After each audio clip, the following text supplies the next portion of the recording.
We are live from Southside Chicago with your favorite news anchor. Hello folks, this is Chuck Mailer with your ZWG Newscast. Today we are talking about the Great Cold War era, covering many topics important for you to know on this anniversary of the fall of the Berlin Wall. Let's get right into it with Ronnie Rusco in Miami. Go. How's it going today, Chuck? Doing great, Ronnie. How about yourself? Wonderful. So today we will talk about the whole reason the Cold War happened. The battle between capitalism and communism. Capitalism is the economy in which trade and industry are controlled by private owners, resulting in greater quality and profit. Meanwhile, communism, the form of government in which government takes control of the country and owns all land and business. The communist government also gives each person money based on abilities. The differing views began many wars from the 1930s to the 1980s, with the United States and democracy up against the USSR and communism. Now to Ralph in New York City. Thanks, Ronnie. When coming to the end of the Second World War, the Big Three, aka Stalin, Roosevelt, and Churchill, met together at the Potsdam Conference to discuss terms for the end of the war in February of 1945. After many disagreements, they decided to allow Germany's industry to regrow from the war and split the country and the capital into different sections. This would eventually lead to the beginning of the Cold War. Winston Churchill would put this into terms next year with his Iron Curtain speech. We have a rare clip of this footage.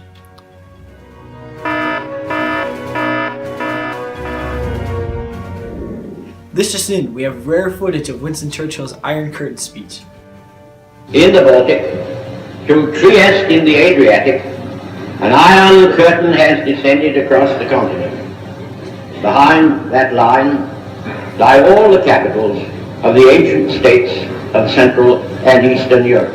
The Iron Curtain speech was given by Winston Churchill. He was a former Prime Minister of Great Britain. The speech was given at Westminster College in Fulton, Missouri, to the whole world, discussing the relationship between the U.S. and other countries. This speech marked the beginning of the Cold War. Now back out to Ralph in New York City. Thank you for that, Ronnie. Now we have another important event, the Taft-Hartley Act. This act was created in 1947 and was made to amend the National Labor Relations Act. It provided benefits for the company owners instead of the union workers. It restricted activities and power of the labor unions and brought more power back to the companies. We'll be back after these brief messages. Don't go away. This is a message for the CIA! Central Intelligence Agency. You'll feel good about yourself making a difference in your country! You'll be a part of global events. You'll know more secrets than you can imagine. You will make America better again! Created in 1947. Do you have problems getting fit? Can't stay in shape? But don't want to go get a gym membership? Try the Volflex 1600.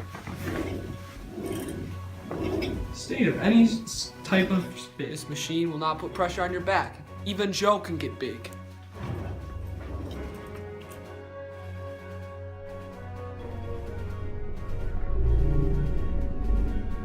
Build up muscles. And we're back with some interesting facts about two different plans created by President Truman and Secretary of State George Marshall. The Truman Doctrine was an economic policy created in order to help Greece and Turkey grow back into a democracy to stop the spread of communism in Europe. The Marshall Plan was almost identical, as it gave aid in Western Europe countries to contain communism. The Marshall Plan gave over $12 billion to European countries to help them get back to capitalistic and democratic countries. These plans were very similar and served the same purpose in containing communism. Now back to Ralph. With the weather. It is very chilly here in New York, and we have plenty of snow showers expected for later this evening. In the west, there is a big storm coming in. Should expect around 4 p.m. Now on to Chuck with sports. This is Chuck Mailer, and we have footage of a high school athlete from California scoring 94 points in a high school basketball game. craziest thing you've ever seen. Take a look at this footage.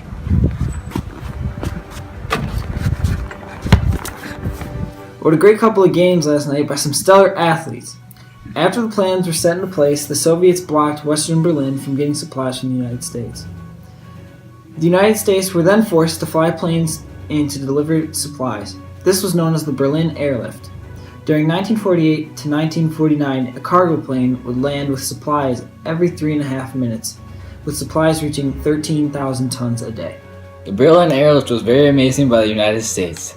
Started in 1950, the Red Scare was beginning to take form, stemming from Senator Joseph McCarthy. McCarthyism was a very scary time in America, as Senator Joseph McCarthy accused people of being communists from a list he had. This was a fake list, and many people were put on trial and falsely accused. This was a very scary time, but ultimately ended when an army lawyer said, "Have you no decency?" And people realized that Senator McCarthy was a fraud. During the period of McCarthyism, the 22nd Amendment was ratified in 1951. The amendment was created in order to limit presidents to a maximum of 2 to 4 year terms.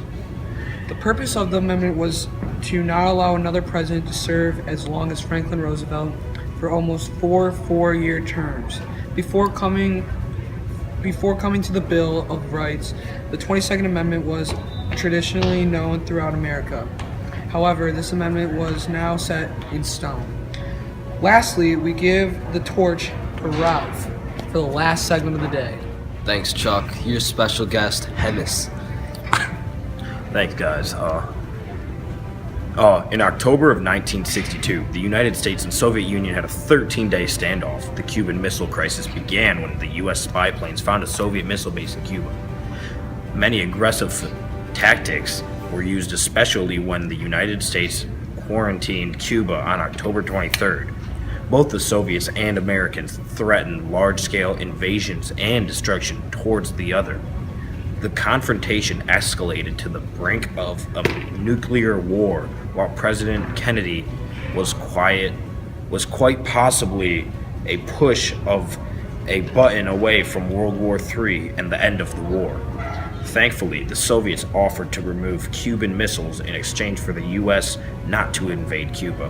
The Cuban Missile Crisis heightened the dangers of the Cold War.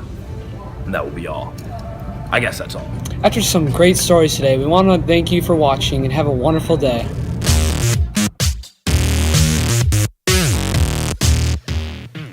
Hello, folks. This is Chuck Mailer. By Winston Churchill. He was the former Prime Minister of Great Britain. He's former Prime Minister of Great Britain.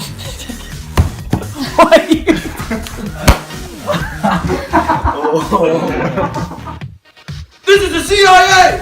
Central Intelligence Agency. I thought you were dead! This is a message from the CIA! Central Intelligence Agency. You'll find good about...